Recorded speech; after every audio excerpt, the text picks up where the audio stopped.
Hello student, good morning. तो आज हम करेंगे क्वेश्चंस की प्रैक्टिस जो एनसीईआरटी की बुक में टेक्सचुअल क्वेश्चन है on the basis of reflection के क्वेश्चन। क्लास 10th चैप्टर है आपका लाइट रिफ्लेक्शन एंड रिफ्रैक्शन का। तो उसमें रिफ्लेक्शन के टॉपिक में लास्ट वीडियो के अंदर पिछले लेसन में आपने किया था रिफ्लेक्शन ऑफ लाइट होता क्या है, और जब ऑब्जेक्ट डिफरेंट पोजीशन पे रखा हो इन front of concave mirror. Okay, और आज हम करते हैं कॉन्वेक्स मिरर का। कॉन्वेक्स मिरर के लिए भी सिमिलरली उसी तरह से ही कि ऑब्जेक्ट डिफरेंट पोजीशन पे रखा हो और उसकी जो फाइनल इमेज है वो कहाँ बनेगी, ये हम फाइंड आउट करेंगे इन केस ऑफ कॉन्वेक्स मिरर। तो देखिए बेटा, कॉन्वेक्स मिरर के अंदर सबसे पहले चलते हैं कि ऑब्जेक्ट की position of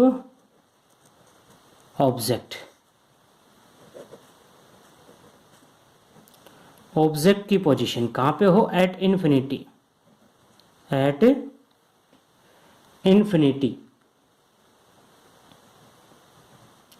it means ray of light जो आ रही है वो आपकी इन्फिनिटी से आ रही है। इट मीन्स आपका ऑब्जेक्ट इनफाइनाइट डिस्टेंस पे रखा है। तो ये कैसा मिरर है आपका, ये है कॉन्वेक्स मिरर। कॉन्वेक्स मिरर कैसे, जिसमें जैसे देखिए कॉन्वेक्स और कॉनकेव को याद रखने के लिए हम अपने हाथ को याद रख सकते हैं। कैसे, तो देखिए ये है बिल्कुल प्लेन मिरर की तरह से हाथ, ये वाला जो है इसको हम रिफ्लेक्टिंग सरफेस मान सकते हैं और पीछे वाला जो ब्लैक पार्ट है उसको पॉलिश। तो अगर ये बिल्कुल हाथ सीधा है तो प्लेन मिरर, अंदर की तरफ झुका हुआ है तो कॉनकेव, और बाहर की तरफ ऐसे है इस तरह से उभरा हुआ है तो कॉन्वेक्स। तो अपने पास ये कैसा मिरर है, कॉन्वेक्स मिरर। ओके, ये इसका पोल, मिरर का जो सेंटर पार्ट है वो क्या होता है, पोल, और ये आपकी प्रिंसिपल एक्सिस, ये ले लिया हमने centre of curvature. When object is at infinity, infinite distance पे रखा हो, और जब भी ऑब्जेक्ट इनफाइनाइट डिस्टेंस पे रखा हो तो पैरेलल बीम ऑफ लाइट आती है ऑब्जेक्ट बहुत ज्यादा दूरी पे। तो इन केस ऑफ किसके केस में, कॉनकेव के केस में, ऑब्जेक्ट जब इन्फिनिटी पे रखा था तो उसकी इमेज कहाँ बन रही थी, फोकस पे। तो इसमें भी फोकस पे ही बनेगी। कैसे, अब देखिए कई बार क्वेश्चन ये आता है बच्चों के दिमाग में कि ये रे किधर से किधर मुड़ जाती है, तो कैसे पता चलेगा कि रे किधर जाएगी। उसके लिए हम एक लाइन खींचते हैं जो सेंटर से पास होगी, और जो सेंटर से पास हो रही है वो क्या होगा, नॉर्मल, और इसके साथ जो एंगल बनेगा वो एंगल ऑफ इंसिडेंट आई, और सिमिलर एंगल पे, उतने ही एंगल पे रे यहां से रिफ्रैक्ट होके ये एंगल ऑफ रिफ्लेक्शन। तो एक रे आपकी इधर आ गई और जो लाइन सेंटर से पास हो रही है वो उसी डायरेक्शन में वापस, सिमिलरली ये भी आपकी इसी डायरेक्शन में दूसरी तरफ चली जाएगी। तो अब देखिए दोनों ही रे कहीं पे भी मीट नहीं कर रही है, हम इनको वर्चुअली मीट करते हैं अपने आप। तो ये जहां पे मीट करेंगी वो पॉइंट क्या कहलाएगा, फोकस। वो पॉइंट क्या कहलाएगा, प्रिंसिपल एक्सिस पे फोकस। और पोल से फोकस की जो डिस्टेंस है वो फोकल लेंथ, और पोल से सेंटर की डिस्टेंस क्या कहलाती है, रेडियस ऑफ कर्वेचर। तो इमेज कहां पे बनी, एट एफ। तो पोजीशन ऑफ इमेज क्या होगी, position of image at F, at focus. कहां बनी, फोकस पे। अब साइज देखिए, तो हम क्या पढ़ रहे थे कि ये जो डिस्टेंस है पोल से सेंटर की डिस्टेंस, ये रेडियस ऑफ कर्वेचर। तो पोजीशन कहां बनी, एफ पे, फोकस पे, और साइज कैसा हो गया, highly diminished. Size of image, size कैसा हो गया, हाईली डिमिनिश्ड, बहुत छोटे आकार का।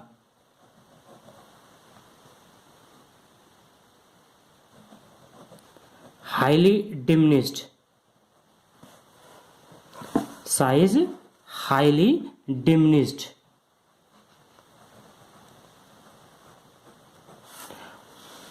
और लास्ट में एक पॉइंट नेचर। नेचर कैसा हुआ इमेज का, तो देखिए हमने वर्चुअली इसको मीट किया है तो इमेज कैसी बनी, वर्चुअल, आभासी, इमेजनरी। इसको आप इमेजनरी भी बोल सकते हो, वर्चुअल भी कह सकते हैं, ठीक है। और इरेक्ट, एंड कैसी होगी आपकी ये, इरेक्ट। ओके। अगला जो केस आता है कॉन्वेक्स में, वो ये आएगा कि पोल से और इंफिनिटी के बीच में कहीं पे भी ऑब्जेक्ट कहां पे हो, पोल से इंफिनिटी के बीच में किसी भी पॉइंट पे, position of object. Next case, तो कॉनकेव के केस में तो डिफरेंट डिफरेंट पोजीशंस बन सकती थी ऑब्जेक्ट की, लेकिन कॉन्वेक्स के केस में दो ही पोजीशन बनती है, एक इंफिनिटी और दूसरी between infinity and pole, between infinity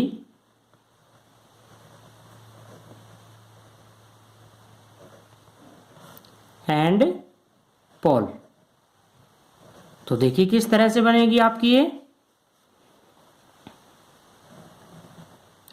ये है आपका कॉन्वेक्स मिरर, ये आपकी प्रिंसिपल एक्सिस। तो प्रिंसिपल एक्सिस क्या होती है, line which pass through pole and centre of curvature. जो लाइन पोल और सेंटर से पास होती है वो लाइन क्या कहलाएगी आपकी, प्रिंसिपल एक्सिस। ओके। तो यहां पे हम किसी भी पॉइंट पे अगर ऑब्जेक्ट को रखते हैं, इन केस ऑफ किसके केस में, कॉन्वेक्स के केस में। तो कॉन्वेक्स के केस में आप जैसे हमने रख दिया यहां पे, तो एक रे तो वही पैरेलल टू द, किसके पैरेलल, प्रिंसिपल एक्सिस के, और रिफ्रैक्ट होके ये चली गई इधर, वर्चुअली कहां से पास होगी, ये फोकस से। ये पॉइंट हमने ले लिया फोकस। एक जो जाएगी आपकी पोल से, ये रिफ्रैक्ट होके इधर, इसको अगर हम सीधे सेंटर से भी पास कर सकते हैं, और जब सेंटर से पास करेंगे तो ये रे वापस उसी डायरेक्शन में, ये रे वापस इसी डायरेक्शन में, तो वर्चुअली यहां पे, तो ऑब्जेक्ट कहां पे बना, पी और एफ के बीच में। तो देखिए इसको हम यहां पे मीट करते हैं, सॉरी, तो ये रे जो बनेगी यहां पे मीट होती हुई, ऑब्जेक्ट का साइज कैसा हो गया, छोटा, ऑब्जेक्ट का साइज कैसा हो गया, छोटा। यहां पे इमेज जो बनी आपकी ऑब्जेक्ट से छोटे साइज में, ठीक है। तो यहां पे एफ और यहां पे आपका पी, तो पोजीशन कहां होगी, between P and F, position of image, position of image, image की पोजीशन कहां होगी, between P and F, between P and F, P और एफ के बीच में। उसके बाद चलते हैं साइज, साइज कैसा हो गया, छोटा, डिमिनिश्ड, डिमिनिश्ड साइज हो गया इसका। और उसके बाद नेचर, नेचर कैसा हो गया इसका, हमने मीट किया है तो वर्चुअल, और सीधा बन रहा है, प्रिंसिपल एक्सिस से ऊपर जब भी इमेज बनती है तो उसको हम क्या कहेंगे, erect. Okay, virtual and erect. तो अभी हमने क्या किया, कॉन्वेक्स के केस में डिफरेंट डिफरेंट पोजीशन पे जब ऑब्जेक्ट रखा है तो डिफरेंट दो ही पोजीशन बनती है इसमें, एक तो इन्फिनिटी पे और एक दूसरी आपकी इन्फिनिटी और पोल के बीच में किसी भी पॉइंट पे। ओके, नेक्स्ट अब हम चलते हैं टेक्सचुअल क्वेश्चन करेंगे। तो देखिए टेक्सचुअल क्वेश्चन के अंदर सबसे पहला क्वेश्चन आता है आपका फर्स्ट क्वेश्चन। टेक्सचुअल क्वेश्चन जो कहता है आपका, वो क्या कहता है कि प्रिंसिपल फोकस क्या होता है, फोकस कॉनकेव मिरर में। तो देखिए ये कैसा मिरर है, कॉनकेव मिरर, और ये लाइन हमने ले ली प्रिंसिपल एक्सिस। जब पैरेलल बीम ऑफ लाइट इस पे गिरती है तो ये एक पॉइंट पे कन्वर्ज हो जाती है। ये पॉइंट क्या कहलाएगा? फोकस। तो क्या कह सकते हैं?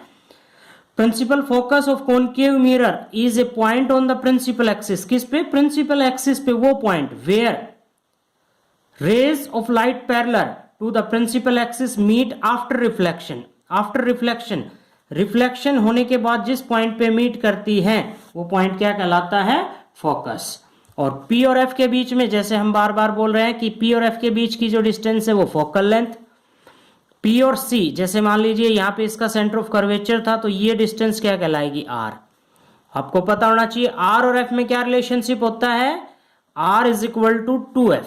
इट मीन्स रेडियस जो है वो फोकल लेंथ की डबल होती है। रेडियस फोकल लेंथ की डबल होती है। और इसमें देखिए फोकस जो बन रहा है वो आपका लेफ्ट साइड में बन रहा है, पोल से लेफ्ट साइड में। इमेज रे से अपोजिट डायरेक्शन में जब भी मेजरमेंट करेंगे तो क्या आएगी? नेगेटिव। आर भी नेगेटिव, एफ भी नेगेटिव, तो इसमें ये आपके पास पॉजिटिव हो जाता है, दोनों ही नेगेटिव आएंगे। ओके, तो एक क्वेश्चन है, जैसे एक concave mirror produce 3 times magnified image. तो क्या क्वेश्चन है आपके पास? ये ए concave mirror, a concave mirror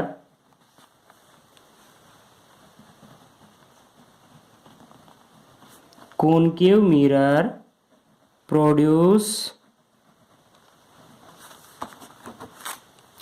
3 times magnified image. 3 times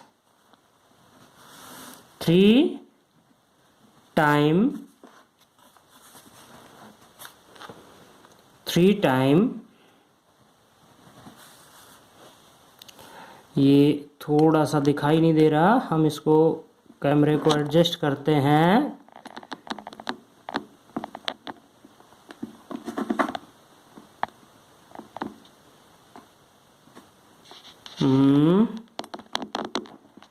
sorry for disturbance. A concave mirror produce 3 time magnified image. Magnified का अर्थ क्या होता है यहां पे? Magnified image,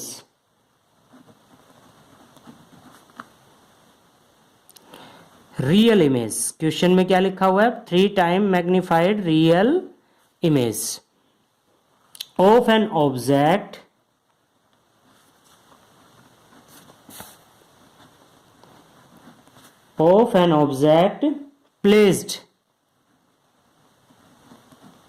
placed 10 centimeter in front of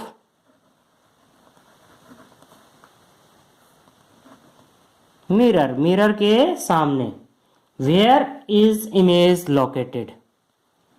Where is the image located? Image कहां बनेगी? तो देखिए एक नया वर्ड आ गया, मैग्नीफाइड। मैग्नीफाइड का अर्थ क्या होता है? मैग्नीफाइंग का अर्थ होता है आपका आवर्धन। हिंदी में क्या बोलते हैं उसको? कि कितनी बड़ी इमेज बनेगी। ठीक है, तो जब यहां पे मैग्निफिकेशन, आंसर क्या करते हैं इसका? मैग्निफिकेशन एम लेटर से डिनोट करते हैं। किसके इक्वल होता है? 3 टाइम्स मैग्निफिकेशन। और मिरर कैसा है? कॉनकेव। तो बेटा क्या करना है कि कॉनकेव मिरर का ध्यान रखना है, magnification always be negative. You object की डिस्टेंस, ध्यान रखें कि ऑब्जेक्ट की डिस्टेंस या distance of object, distance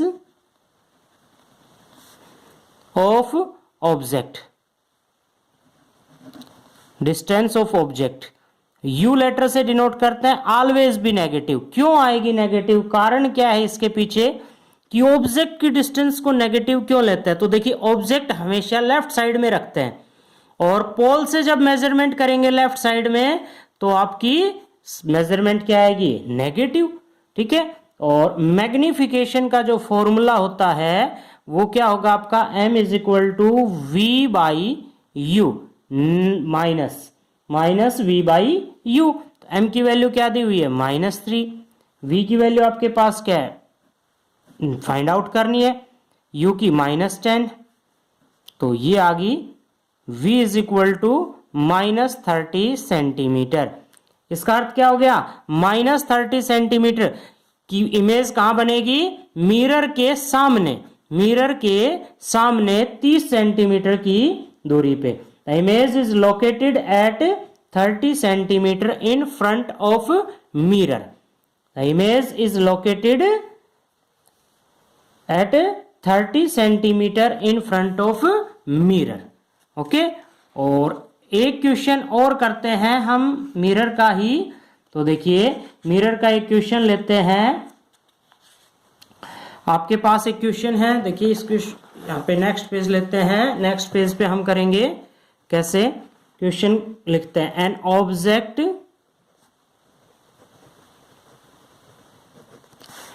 object 5.0 centimetre.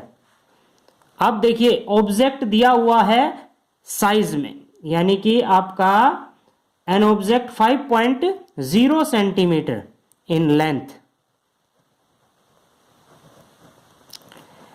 Object की लेंथ दे दी 5.0 सेंटीमीटर। इज प्लेस्ड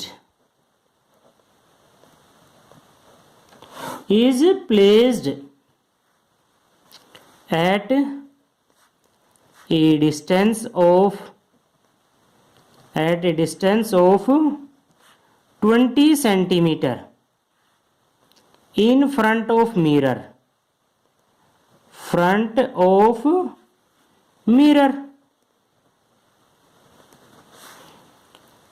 अच्छा मिरर कैसा दिया हुआ है यहाँ पे, in front of convex mirror. Question में दिया हुआ है मिरर कैसा है, convex, of radius of curvature,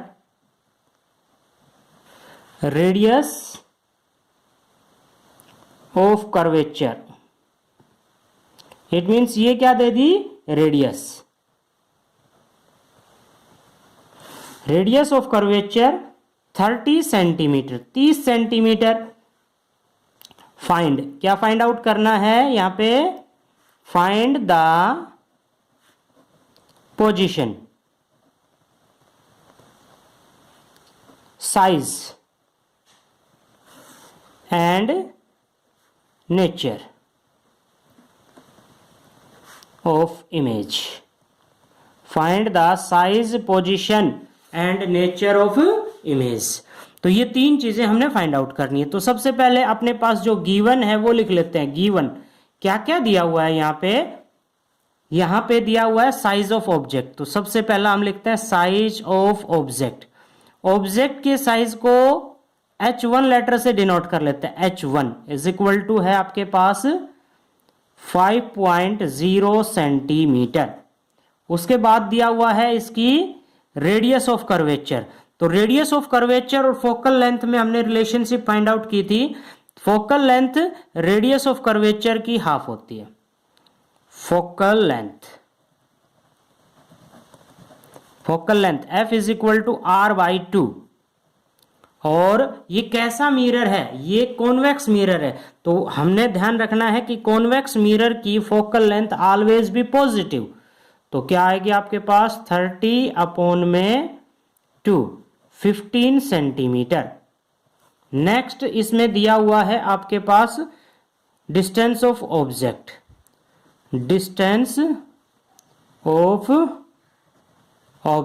object की डिस्टेंस u क्या दी हुई है 20 सेंटीमीटर। और क्या ध्यान रखना है, ऑब्जेक्ट की डिस्टेंस ऑलवेज भी नेगेटिव। अब फाइंड क्या करना है, find distance of image. Image की डिस्टेंस फाइंड आउट करते हैं हम। v इज इक्वल टू, ये वैल्यू हमने फाइंड आउट करनी है। तो यूजिंग मिरर फॉर्मूला,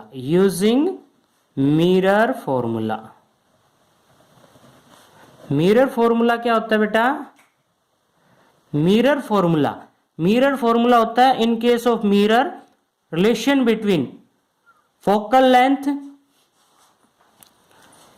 ऑब्जेक्ट की डिस्टेंस एंड इमेज की distance. 1/f is equal to 1/v plus 1/u। तो बेटा ये आपने हमेशा याद रखना है तो क्या याद रखना है, mirror formula 1/f is equal to 1/v plus 1/u, और लेंस फॉर्मूले में प्लस की जगह पे क्या आ जाता है, माइनस, जो हम आगे पढ़ेंगे। तो देखिए अपने पास v की वैल्यू फाइंड आउट करनी है, तो 1/v is equal to 1/f, और ये इधर आके माइनस का 1/u। तो आपके पास क्या वैल्यू आ गई, 1/v is equal to 1/f की वैल्यू कितनी है 15 माइनस 1/u, और माइनस u की जगह पे -20, माइनस माइनस प्लस, इसका हम क्या ले लेंगे एलसीएम, 15 और 20 का एलसीएम क्या आ जाता है 16, और यहाँ पे आ गया 4, इसको इससे डिवाइड करेंगे जो मल्टीप्लाई आएगी ऊपर +3, क्या आ गई 7/16, 60, तो कितनी वैल्यू आ गई v की। अब इसका reciprocal 1/v is equal to 7/60, तो v इज इक्वल टू क्या आ गया आपके पास 60/7।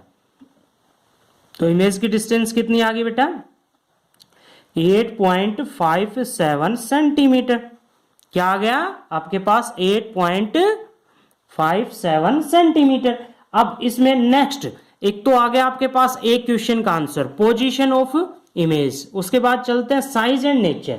तो size and nature find out करने के लिए बेटा हम क्या करेंगे, मैग्निफिकेशन, यहां पे करते हैं m की value, m is equal to क्या होता है v minus v by u, okay. तो यहां पे वैल्यूज पुट करते हैं -60/7, अपॉन में u की वैल्यू क्या है -20, तो ये आ गया, ये आपके पास वैल्यू आ गई। इसका रेसिप्रोकल हम जब हम कर देंगे तो कितनी वैल्यू आएगी, इसको काट देंगे यहाँ पे 3, m इज इक्वल टू आ गई वैल्यू 3/7, 3/7, और m मैग्निफिकेशन क्या होता है h2/h1, size of image to the size of object, image की साइज अपॉन में ऑब्जेक्ट का साइज कितना है 3/7। अब इमेज के ऑब्जेक्ट की साइज क्या दे रखी थी 5.0, ये 5 इधर मल्टीप्लाई हो जाएगा, h2 इज इक्वल टू 3 × 5/7, कितना आ गया 15/7, और 15/7 मीन्स 2.14 सेंटीमीटर। तो अब देखिए यहां पे हम क्या देख रहे हैं, एक तो इमेज का साइज कितना आ गया 2.14, ऑब्जेक्ट का साइज क्या था 5.0 सेंटीमीटर। इसका अर्थ क्या हो गया, इमेज कैसी बनेगी छोटी, और कैसी बन रही है पॉजिटिव, v की वैल्यू जब पॉजिटिव आती है तो इमेज कैसी बनेगी behind the mirror, behind the mirror means कैसी होगी आपकी वर्चुअल और इरेक्ट। m की वैल्यू यहाँ पे पॉजिटिव आ रही है, यानी कि आपके पास ये वैल्यू क्या आ गई पॉजिटिव, तो आपकी वैल्यू पॉजिटिव, इमेज की वैल्यू h2 की वैल्यू पॉजिटिव आना यानी कि इरेक्ट। तो क्या लिख सकते हैं यहाँ पे हम इसका रिजल्ट, तो image is virtual, image is virtual, virtual erect, erect and at 2.4 centimetre behind the mirror, behind the mirror. तो इस तरह से हम रिफ्लेक्शन के क्वेश्चंस को सॉल्व कर सकते हैं इजीली, आसानी से रिफ्लेक्शन के क्वेश्चन को सॉल्व कर सकते हैं, ठीक है। तो रिफ्लेक्शन के क्वेश्चंस को सॉल्व करने के लिए आपको मिरर फॉर्मूला के बारे में पता होना चाहिए, मैग्निफिकेशन के बारे में पता होना चाहिए। तो मैग्निफिकेशन के फॉर्मूले क्या होते हैं एक बार फिर रिवाइज कर देते हैं। मैग्निफिकेशन होता है size of image to the size of object और -v/u, ये फॉर्मूला होता है मैग्निफिकेशन का। रेडियस ऑफ कर्वेचर और फोकल लेंथ में रिलेशनशिप कि focal length radius of curvature की आधी होती है, और mirror formula 1/f is equal to 1/v plus 1/u, ये 3 फॉर्मूले आपने याद रखने हैं। और एक डिस्टेंस किसकी ऑब्जेक्ट की ऑलवेज भी नेगेटिव रखनी है, कॉन्वेक्स की फोकल लेंथ पॉजिटिव और कॉनकेव की नेगेटिव रखनी है। ये पॉइंट्स आपने क्वेश्चन को सॉल्व करते वक्त याद रखने, ओके।